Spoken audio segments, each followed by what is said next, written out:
नमस्कार दोस्तों, ज्ञानशाला एकेडमी के इस ऑनलाइन प्लेटफॉर्म पर आप सभी का स्वागत है। आज हम संविधान के भाग 1 की चर्चा करेंगे। भाग 1 में संघ के राज क्षेत्र के बारे में उल्लेख किया गया है। तो आइए बिना देर किए वीडियो को शुरू करते हैं। संविधान के भाग 1 अनुच्छेद 1 से लेके 4 तक है, जिसमें संघ और उसके राज क्षेत्र के बारे में चर्चा की गई है। अनुच्छेद 1 कहता है कि इंडिया अर्थात भारत राज्यों का संघ होगा। इससे 3 बातें स्पष्ट हो जाती हैं। पहला, देश का नाम क्या होगा। संविधान सभा के बहुत से सदस्य ये चाहते थे कि देश का नाम ऐसा हो जिससे देश की सांस्कृतिक पहचान स्पष्ट हो। इस कारण वो चाहते थे देश का नाम भारत हो। वहीं उस समय देश इंडिया के नाम से वैश्विक पहचान बना चुका था। इस कारण बहुत से सदस्य चाहते थे कि देश का नाम इंडिया हो, ताकि जो इंडिया के नाम से वैश्विक पहचान हमें मिली है उसका लाभ हम उठा सकें। इन दोनों का समन्वय करते हुए देश का नाम इंडिया अर्थात भारत रखा गया, यानी दोनों नामों को स्वीकार किया गया। औपचारिक नाम इंडिया, किंतु भारत में या देश के अंदर इसे भारत के नाम से भी जाना जाएगा। दूसरा, राष्ट्र राज्य की प्रकृति कैसी होगी। इसकी व्यवस्था एकात्मक होगी या संघीय होगी। यहाँ भी संविधान सभा के सदस्य एक मत नहीं थे। बहुत से सदस्य चाहते थे कि देश की शासन व्यवस्था एकात्मक हो, वहीं बहुत से सदस्य चाहते थे कि देश की शासन व्यवस्था अमेरिका की तरह संघीय हो। अंततः संविधान सभा ने संघीय शासन व्यवस्था को स्वीकार किया, किंतु अमेरिका के संघीय शासन व्यवस्था से अलग नाम दिया।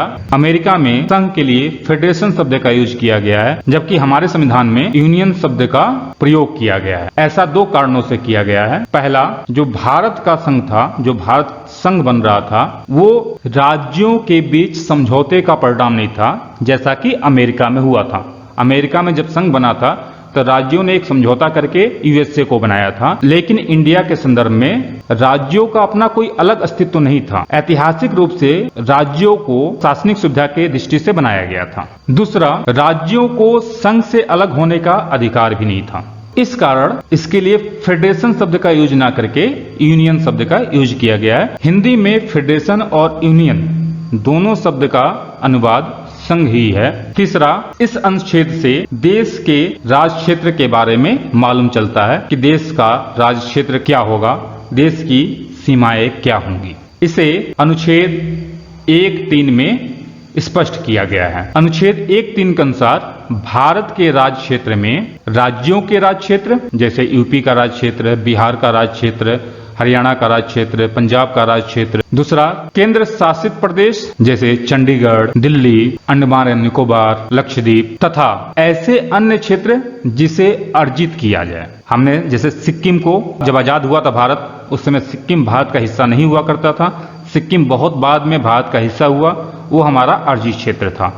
गोवा जब भारत आजाद हुआ था भारत का हिस्सा नहीं था, गोवा बहुत बाद में भारत का हिस्सा बनता है। तो ऐसे क्षेत्र जो भारत के हिस्सा नहीं है, बाद में अर्जित किए जाते हैं, तो उन क्षेत्रों को भी भारत का राज्य क्षेत्र कहा जाएगा। अनुच्छेद 1(2) स्पष्ट करता है कि राज्य कौन से होंगे और केंद्र शासित प्रदेश कौन से होंगे। इस अनुच्छेद के अनुसार पहली अनुसूची में हम सभी जानते हैं कि संविधान में कुल 12 अनुसूची हैं। इसमें से जो पहली अनुसूची है, इसमें राज्यों और केंद्र शासित प्रदेशों की सूची दी गई है। तो अनुच्छेद 1(2) इसी के बारे में है। यह कहता है कि राज्य और केंद्र शासित प्रदेश वे होंगे जो पहली अनुसूची में उल्लेखित हैं। अनुच्छेद 2 भारत से बाहर जो विदेशी क्षेत्र हैं या ऐसे क्षेत्र जिन पर किसी का भी अधिकार नहीं है, उन्हें भारत संघ में प्रवेश या स्थापना देने से संबंधित है। इसमें कहा गया है कि संसद विधि द्वारा ऐसे निबंधनों और शर्तों पर जो वह ठीक समझे संघ में नए राज्यों का प्रवेश या उनकी स्थापना कर सकेगी। इस तरह अनुच्छेद 2 संसद को यह अधिकार देता है कि ऐसे क्षेत्र जो अभी भारत का हिस्सा नहीं है, उन्हें वह भारत में किन शर्तों के साथ और किस तरह से प्रवेश देता है तय करे। अनुच्छेद 3 राज्यों के पुनर्गठन संबंधी संसद की शक्ति से संबंधित है। इस अनुच्छेद के अनुसार संसद विधि द्वारा किसी राज्य में से उसका राज्य क्षेत्र अलग करके अथवा दो या दो से अधिक राज्यों को या राज्यों के भागों को मिलाकर अथवा किसी राज्य क्षेत्र को किसी राज्य के भाग के साथ मिलाकर नए राज्य का निर्माण कर सकेगी। यानी संसद को यह शक्ति दी गई कि वो किसी राज्य में से दूसरे राज्य का गठन करे, दो या दो से अधिक राज्यों को मिलाकर एक नए राज्य को बनाए या दो या दो से अधिक राज्यों के भाग को लेकर एक नए राज्य का निर्माण करे। अगला, किसी राज्य का क्षेत्र बढ़ा सकेगी, इसमें किसी राज्य के सीमा का विस्तार कर सकेगी, किसी राज्य का क्षेत्र घटा सकेगी, किसी राज्य की सीमाओं में परिवर्तन कर सकेगी, किसी राज्य के नाम में परिवर्तन कर सकेगी। इस तरह नए राज्य का निर्माण और उनके नाम में परिवर्तन दोनों करने की शक्ति संसद को है। परंतु इस प्रयोजन के लिए कोई विधेयक राष्ट्रपति की सिफारिश के बिना संसद के किसी सदन में पुनः स्थापित नहीं किया जाएगा। इसके साथ राष्ट्रपति इससे संबंधित जब कोई विधेयक संसद में पुनः स्थापित करने का सिफारिश करता है, तब उससे पहले राष्ट्रपति को संबंधित राज्य जिसके सीमाओं में परिवर्तन हो रहा हो या जिसके नाम में परिवर्तन हो रहा हो, तो कुल मिलाकर जिस राज्य पे प्रभाव पड़ रहा हो उस राज्य के पास यह विधेयक विचार विमर्श के लिए भेजेगा। साथ ही उस राज्य को इस विधेयक पे विचार विमर्श करने के लिए राष्ट्रपति एक समय सीमा निर्धारित करेगा, जिसे वो बढ़ा भी सकता है। समय सीमा के अंदर राज्यों को विधेयक पे अपनी राय राष्ट्रपति के पास भेजनी होती है। जब राज्य अपनी राय भेज देते हैं, उसके बाद राष्ट्रपति संसद के किसी सदन में विधेयक को पुनः स्थापित करने की इजाजत दे देते हैं। यदि राज्य निर्धारित समय सीमा के अंदर विधेयक पे अपनी राय नहीं देते, उस स्थिति में भी राष्ट्रपति विधेयक को पुनः स्थापित करने की इजाजत दे देते हैं। लेकिन इसके पहले यह प्रक्रिया अपनाना जरूरी है। यहाँ यह भी ध्यान रखने की जरूरत है कि राज्यों की राय मानने के लिए संसद बाध्य नहीं है। संसद राज्य के पक्ष में भी जा सकती है या राज्य के विरोध में भी जा सकती है। नए राज्यों का गठन और वर्ष को जान लेते हैं। इससे संबंधित प्रश्न अक्सर पूछा जाता है। आंध्र प्रदेश राज्य का गठन 1953 में होता है, 1 अक्टूबर 1953। गुजरात 1960 में इसका गठन होता है। नागालैंड का गठन 1963 में होता है। हरियाणा का गठन 1966 में होता है। हिमाचल प्रदेश का गठन 1971 में होता है। मेघालय का गठन 1972 में। मणिपुर और त्रिपुरा का भी गठन 1972 में होता है। यानी मेघालय, मणिपुर और त्रिपुरा, इन तीनों राज्यों का गठन एक साथ होता है 21 जनवरी 1972 को। सिक्किम का गठन 16 मई 1975 को होता है। मिजोरम और अरुणाचल प्रदेश का गठन 20 फरवरी 1987 को होता है। गोवा का भी गठन 1987 को होता है, किंतु 30 मई 1987। छत्तीसगढ़, उत्तराखंड और झारखंड, इन तीन राज्यों का गठन 2000 में होता है, लेकिन ध्यान दीजिएगा अलग अलग तिथि को। सबसे पहले छत्तीसगढ़ का गठन होता है 1 नवंबर को, उसके बाद उत्तराखंड का गठन होता है 9 नवंबर को, फिर झारखंड का गठन होता है 15 नवंबर को। तेलंगाना का गठन होता है 2014 में 5 जून 2014 को। अनुच्छेद 4, इस अनुच्छेद के तहत यह स्पष्ट किया गया है कि अनुच्छेद 2 और 3 के अधीन अगर कोई संशोधन किया जाता है तो यह संशोधन अनुच्छेद 368 के प्रयोजनों के लिए इस संविधान का संशोधन नहीं माना जाएगा और अनुच्छेद 2 और 3 के तहत जो संशोधन होगा उसे साधारण बहुमत से किया जा सकता है। यहाँ पे ध्यान रखिएगा कि ये प्रश्न उठा था कि क्या भारत अपने क्षेत्र को किसी अन्य देश को अनुच्छेद 3 के तहत दे सकता है या नहीं दे सकता है। यानी अनुच्छेद 368 के तहत बिना संवैधानिक संशोधन के क्या वो किसी और देश को अपना क्षेत्र दे सकता है कि नहीं। इस संदर्भ के लिए 2 परिस्थितियां हो सकती हैं। पहला कि भारत किसी देश को आपसी समझौते के तहत कुछ क्षेत्र दे रहा हो। ऐसी स्थिति में उच्चतम न्यायालय ने स्पष्ट किया है कि सरकार बिना अनुच्छेद 368 के तहत संविधान में संशोधन किए उस क्षेत्र को किसी अन्य देश को नहीं दे सकता।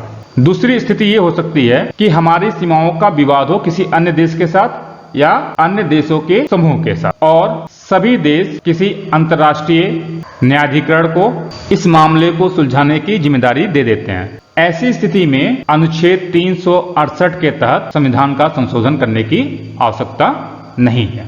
आइए अब इस अध्याय पर आधारित प्रश्न को देख लेते हैं। पहला प्रश्न है, संविधान के निम्नांकित में से किस प्रावधान के तहत भारतीय संसद को नया राज्य बनाने का अधिकार है? अनुच्छेद 1, अनुच्छेद 2, अनुच्छेद 3, अनुच्छेद 4। तो ध्यान दीजिएगा, अनुच्छेद 1 भारत का नाम उसके राज्य क्षेत्र को स्पष्ट करता है और बताता है कि शासन की प्रकृति क्या होगी, संघीय होगा या एकात्मक होगा। अनुच्छेद 2 विदेशी क्षेत्र को भारत में प्रवेश से संबंधित है। अनुच्छेद 3 राज्यों के पुनर्गठन से संबंधित है और यही संसद को शक्ति देता है कि नए राज्य का निर्माण करे। तो आंसर हो जाएगा अनुच्छेद 3 यानी कि विकल्प सी। अगला प्रश्न, निम्नलिखित में से कौन सा कथन नए राज्यों के निर्माण के बारे में सही नहीं है? ध्यान देना है, पूछ रहा है कौन सा सही नहीं है अर्थात गलत। पहला विकल्प देखते हैं, संसद विधि द्वारा एक नए राज्य का निर्माण कर सकती है। तो बिल्कुल सही है, संसद विधि द्वारा नए राज्य का निर्माण कर सकती है। तो ये क्या हो जाएगा, विकल्प सही हो जाएगा। दूसरा अर्थात बी, इस प्रकार की विधि में संविधान की पहली अनुसूची और चौथी अनुसूची के संशोधन का प्रावधान होगा। अब ध्यान दीजिए, जब भी कोई नया राज्य बनेगा या राज्य की सीमाओं में परिवर्तन होगा या उसके नाम में परिवर्तन होगा तो अनुसूची 1 जहां राज्यों की सूची दी गई है वहां भी परिवर्तन होगा, और अनुसूची 4 जहां राज्यसभा के लिए सीटों का आवंटन किया गया है राज्यों को, उसमें भी परिवर्तन हो सकता है। तो ये भी सही होगा। सी देखते हैं, इस प्रकार की विधि को अनुच्छेद 368 के प्रयोजनों के लिए संविधान का संशोधन समझा जाएगा। आप ध्यान दीजिएगा, अभी हम लोगों ने पढ़ा है कि अनुच्छेद 2 और 3 के तहत जो भी संशोधन होता है उस अनुच्छेद 368 के प्रयोजनों के लिए संविधान का संशोधन नहीं माना जाता, जबकि यहाँ कहा रहा है कि संविधान का संशोधन समझा जाएगा। तो ये क्या हो जाएगा, विकल्प सी गलत हो जाएगा, और गलत ही पूछ रहा है यानी हमारा आंसर सी हो जाएगा। डी भी देख लेते हैं, इस प्रयोजन के लिए विधेयक संसद में तब तक पुनः स्थापित नहीं किया जा सकता जब तक उस राज्य के विधानमंडल को निर्दिष्ट नहीं किया गया है जिसके क्षेत्र, सीमाओं या नाम पर इसका प्रभाव पड़ता है। तो ये भी सही है, तो आंसर हो जाएगा सी। प्रश्न 3, एक नया राज्य बनाने के लिए संवैधानिक संशोधनों के लिए कैसा बहुमत चाहिए? हम लोगों ने अभी पढ़ा है कि नए राज्यों के गठन या उनके नाम में परिवर्तन के लिए संसद में साधारण बहुमत की जरूरत होती है। तो इसका आंसर हो जाएगा साधारण बहुमत। तो पहला विकल्प है साधारण बहुमत, यही सही हो जाएगा। दूसरा है 2/3 गलत होगा। तीसरा है 3/4 ये भी गलत होगा। डी भी गलत होगा, 2/3 और आधे राज्यों का अनुसमर्थन। तो आंसर हो जाएगा ए। अगला प्रश्न, प्रश्न संख्या 4, भारत में निम्नलिखित राज्यों के बनाने के सही कालानुक्रम की पहचान नीचे दिए गए कूट से कीजिए। पहला है आंध्र प्रदेश। आंध्र प्रदेश का गठन होता है 1953 में। दूसरा है हिमाचल प्रदेश। हिमाचल प्रदेश का गठन होता है 1971 में। तीसरा है हरियाणा। हरियाणा का गठन होता है 1966 में। चौथा है सिक्किम। सिक्किम का गठन होता है 1975 में। तो सबसे पहले गठन होता है आंध्र प्रदेश का, यानी 1 सबसे पहले होगा, फिर गठन हो रहा है हरियाणा का, 3 उसके बाद होगा, फिर हिमाचल प्रदेश का गठन हो रहा है 1971 में, तो 2 इसके बाद होगा, फिर सिक्किम का हो रहा है, तो 4 इसके बाद होगा। आप कूट में देखते हैं 1, 3, 2 और 4 कहाँ है? तो पहला देखते हैं 1, 2, 3, 4, जबकि 1, 3, 2, 4 देखना है, तो ये गलत हो जाएगा। बी देखते हैं, तो बी है 1, 3, 2, 4, तो बी क्या हो जाएगा? सही हो जाएगा। तो हमारा आंसर हो जाएगा बी। उम्मीद है यह वीडियो आपको पसंद आया होगा। फिर मिलते हैं एक नए वीडियो के साथ, तब तक के लिए नमस्कार, जय हिंद।